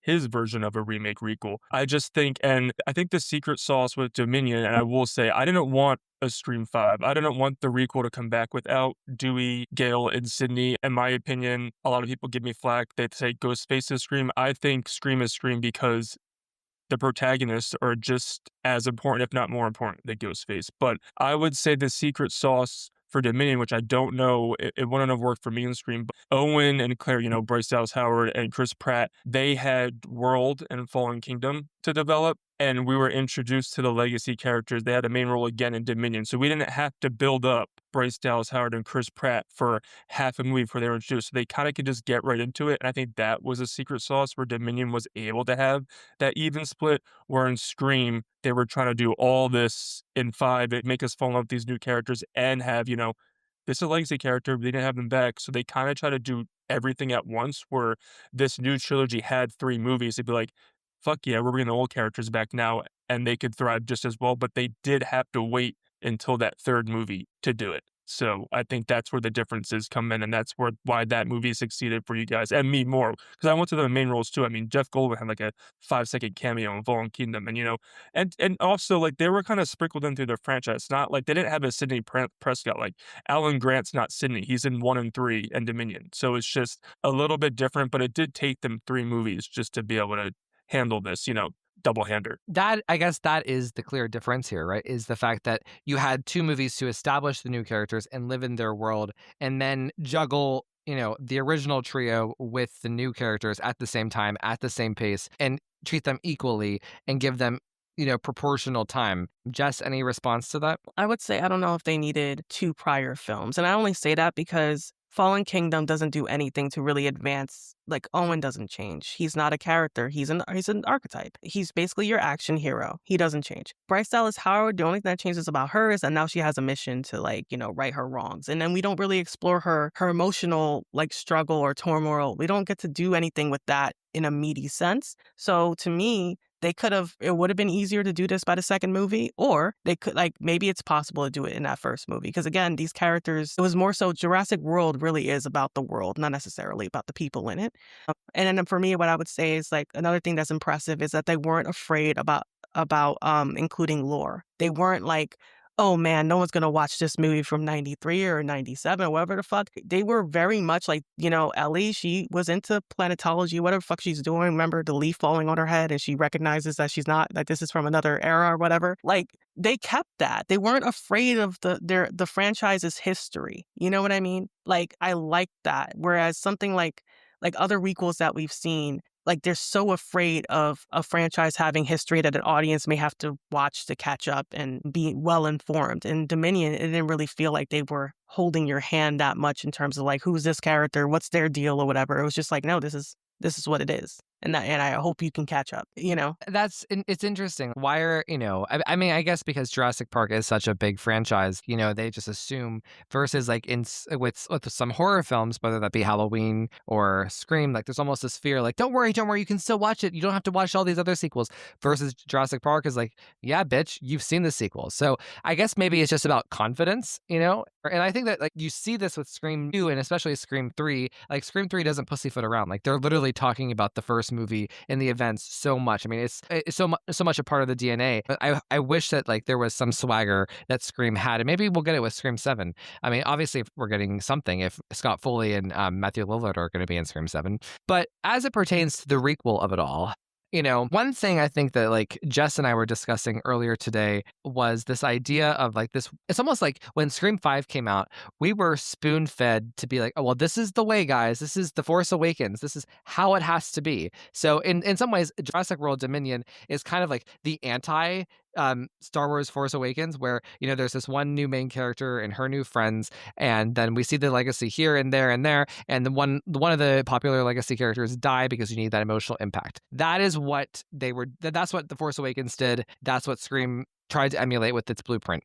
Versus Jurassic World Dominion, which is they introduce all of the characters, the legacy and the new characters up front. They work in parallel throughout the movie, and then they all collide and they all work together. Nobody dies, and all the character development is juiced, for the old, the new, everything feels full and complete. So with Scream 5 though, I almost feel like we were sold a lie, because back then it felt like this is the way that it has to be. Dewey had to die. The torch has to be passed. And I guess whenever you look at Jurassic World Dominion, it makes me feel like that was a lie. None of this had to happen. There were choices that were being made by Radio Silence, by, the writers, Guy and Jamie, potentially by Spyglass, who knows, about the direction of Scream. That wasn't just like, this is a prophecy that must be fulfilled.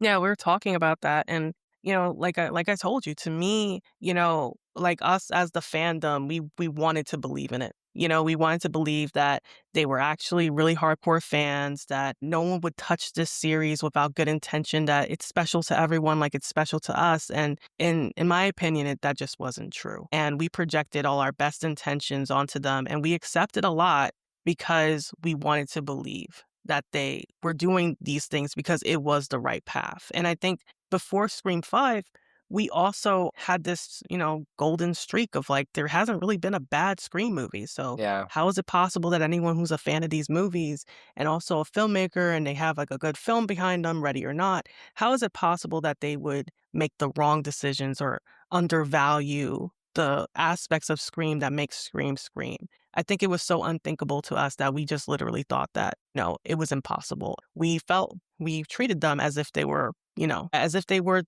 people who actually cared about the franchise to that depth. And unfortunately, I feel our trust was totally misplaced.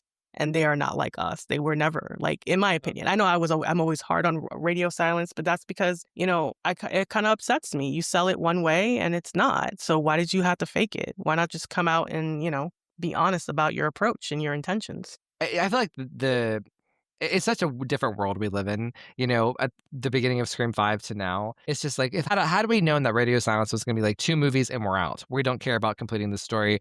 Our priority is ourselves. It's not about doing this story justice for Scream. That would have influenced a lot of how I looked at Scream 5. The fact that Scream 6 happened in the way that it happened and how they treated Gale Weathers, I mean, the proof was in the pudding. That was my real wake-up call. Not even Nev. I thought, I was making excuses as to why Nev was not being paid for Scream 6. And I was, talking myself into it and seeing what happens with Gale and how they, just reduced her to just Act 2. Not even Act 2 and Act 3, just Act 2. How mean is that? Like, compared to Laura Dern, she opens the movie up at minute 19. She's there in the epilogue. She drives the movie. It's just unfair compared, So I feel like my big bubble burst then, if that makes sense. And like everything that's happened since, it's just, whatever. But Jess, I think that you're right. We should be hard. We should hold people accountable. Like when Kevin Williamson comes out and makes an amazing movie in Scream 7, I think it's going to be a wake-up call. Like, yes, we can be tough on these people, on these filmmakers. Yeah, I mean, I agree 100% with that. I mean, my issues, I love 5 and I have fun with 6 as a horror movie, not as a Scream movie. I don't love it, but I just think it comes down to these characters were in 5 and 6 because they're legacy characters and that's it, not because the filmmakers respected them and wanted them to be an integral part of the story. And to me, it's like, these aren't even legacy characters. These are the characters of the franchise. This is the franchise. I agree with Jess. It's like we were fed this thing like, Scream's our favorite. We love it. We're going to take care of everybody. We're going to do good. And it's kind of like when you see the movie, I'm like, I come alive when Nev comes on screen, but I'm like, what is she given to do? She has a cool moment with my favorite shot of the Scream 5 with that camera swing when she walks into the house, but it's almost like all of the things in 5 were nods to us, and where were the callbacks for Sydney herself? Like, where was Sydney's, callbacks to what she went through? Like, why is she there? Like, Sydney's like, why am I there besides, Dewey was killed and because that's why I'm here for Gale, and that's it. What is making Sydney integral to this? And nothing. And that broke my heart the most because, in my opinion, Sydney is Scream. I think Dewey had a cool arc. Did he have to die? I think his death was handled in the most generic way. I mean, I would have handled it a little bit differently. I knew one of them had to go. And then Gale, I thought was Patchy handled the best in 5. And then, but what was done to her in 6 was just a travesty. And then I just think it comes down to respect. And unfortunately, I don't think that Radio Silence respected what came before. They just wanted to put their own spin on it and say, oh, we have to have these guys in here because they bring in they bring in the money, they bring in the butts into the theaters. So you can't do it like that. And I think it's funny that, going back to Dominion in it, 7, and if you want to look at it, 5, 6, 7, I know 7's going to be a start of a new trilogy, but 7 is going to be the Dominion now because we still have the, Chad and Mindy from 5 and 6 will say this is the end of that trilogy. And we're going even further than Dominion where every new character in 7 is directly related to Sydney, whether it's just her daughter and we're going to have her daughter's friends. So we're full on in with the legacy of Scream with Sydney. So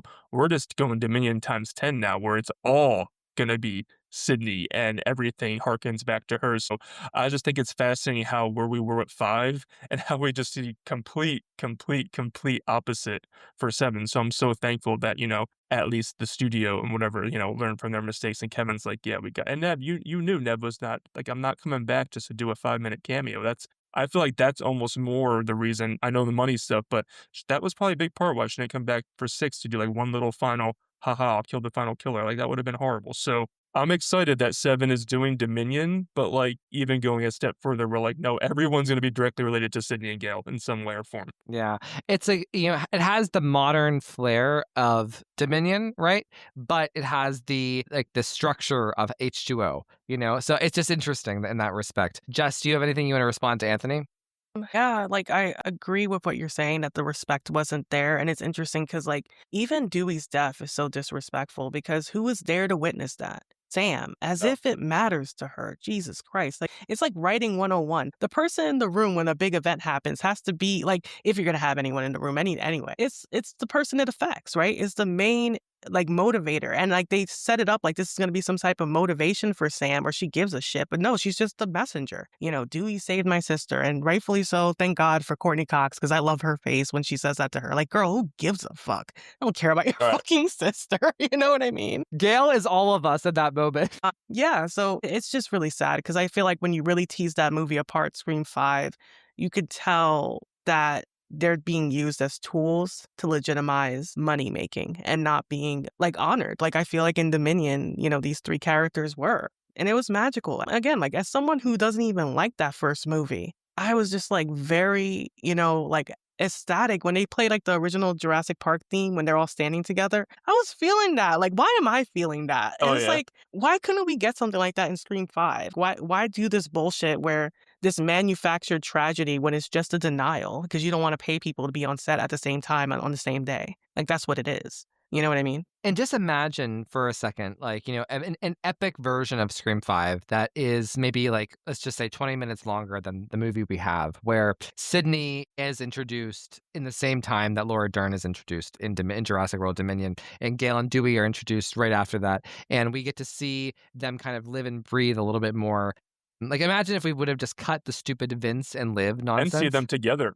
and see them Literally. together. And like, let's just say, like, I think that, the Dewey thing is up for debate, and I want to get to that in a moment. But like, imagine what it would have been like to if we had to kill Dewey, let him die in the finale, or at least at the house. That could have been an emotional payoff. But just imagine seeing these characters kind of like in parallel with the new characters of Scream 5, where it was more balanced and it felt like a Scream movie because Sydney was there and Gale and Dewey were there, and they had their own thing going on, just like Laura Dern and Sam Neill and Jeff Goldblum do in Jurassic Park. And I think that that's easily achievable to have them in the movie throughout. And like, imagine, there's images in my head of like Gale and Dewey, like Gale in that trailer with him, you know what I mean? That we didn't get to see, or Sydney in the trailer with them, or like Sydney with her family, or in like kind of debating, should I go, shouldn't I go, should I go, shouldn't I go? And, Gale and Dewey, like, imagine them outside at Amber's house together, like walking in the bushes, hiding in the bushes, bickering at like, how should we do this? How should we do that? Should Sydney be alone right now? Things like that, that would have really just made the movie feel fuller. You could have still had all of the Sam stuff. One of my friends beyond the mask today, he said something to the effect of like, Scream 5 was kind of cluttered because Tara survived, and it was Tara's friend group, and it kind of created this weird thing where you had the sister, Sam, being around Tara's friend group. It just didn't add up. So in a way, if you would have like potentially killed Tara, it would have darkened the tone and maybe brought Sydney back sooner, because it's like, Gale brought her sooner because it's like there was an actual death here. Ghostface is really back, as opposed to there's kind of a death, kind of not, kind of a death, kind of not. And I guess that was Radio Silence's intention the entire time, was we're going to kill them, but not really, So, anyways. But yeah, I just think that there could have been a version of Scream 5 that was like Jurassic Park Dominion in a way, in terms of like, we introduce everybody early and then everyone is proportional to each other. And we have the new generation and the old generation separate, but they collide in the finale in the same way that they do here in Jurassic World. So my last question here is in regards to the death of Dewey, because I remember sitting in Jurassic World Dominion in 2022 with my boyfriend watching this movie in theaters, and I was so sure that Sam Neill was going to die in the finale, or Jeff Goldblum. I thought one of them had to go. I thought so too. They were kind of setting it up for one of them to die. I knew it wasn't going to be Laura Dern. Laura Dern would get to have the Gale Weathers moment of getting to mourn, and they didn't do that. Despite having everybody there together, they're all working in concert.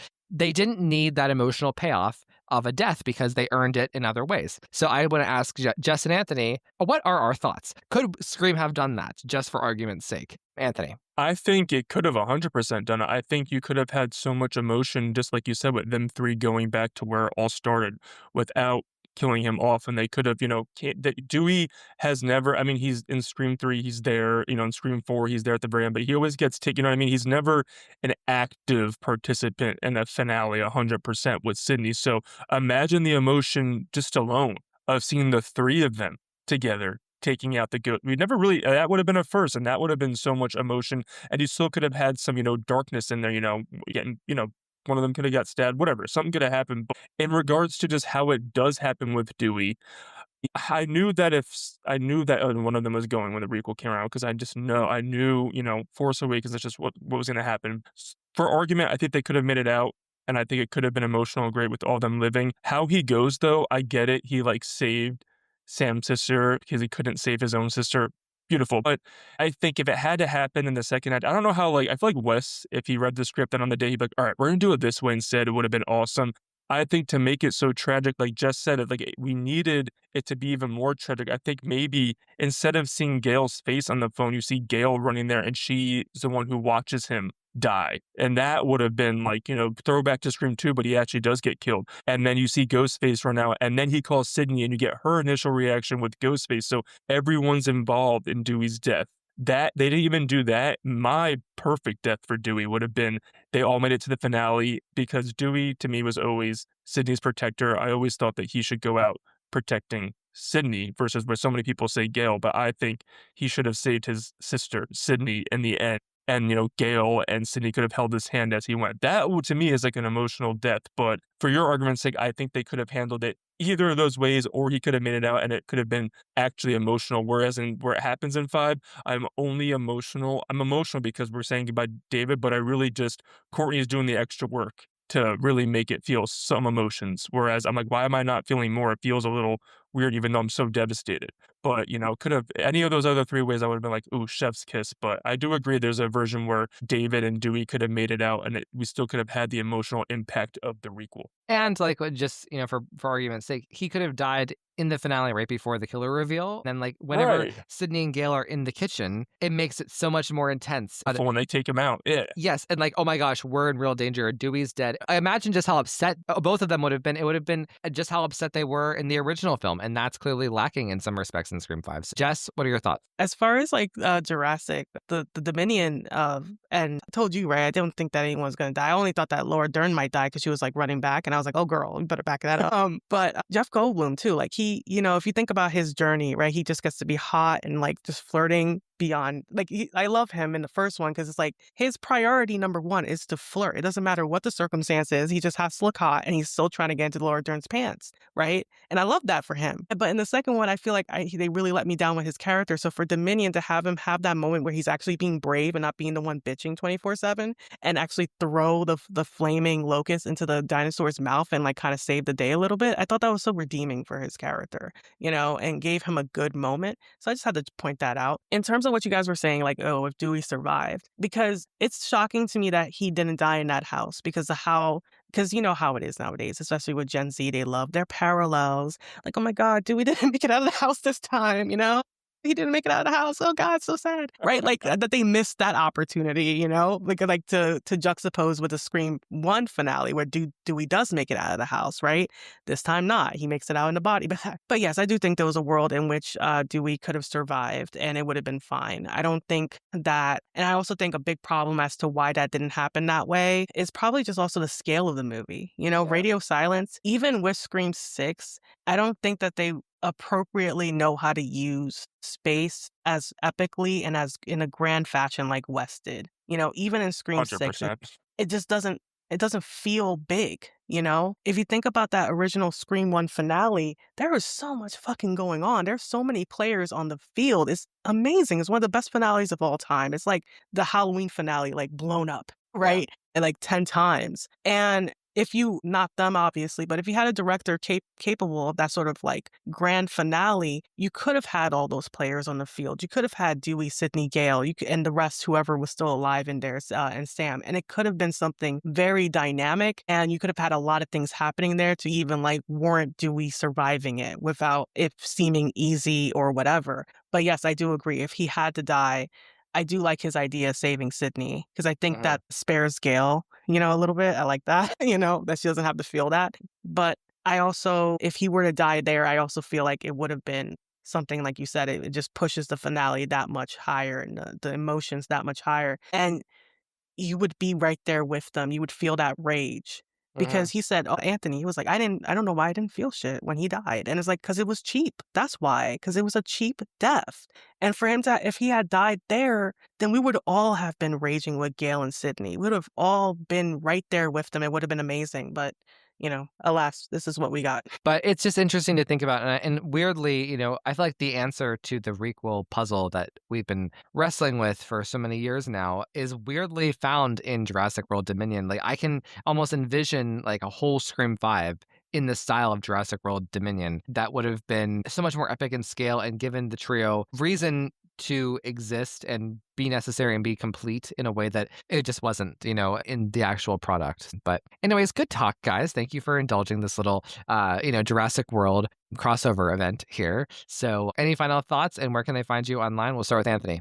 I love this conversation. I just think the parallels between the two are so fascinating with all these big franchises. It's so fun. And I hope that they learned their lesson and maybe Kevin Williamson gave Dominion a rewatch before he did 7. But no, I'm kidding. I think we're in very good hands with 7. I'm very excited to see a Sydney back in front and center and everyone related to her. Yeah, you guys can find me Anthony Dapuzzo on Twitter X and my podcast Never Split Up Pod.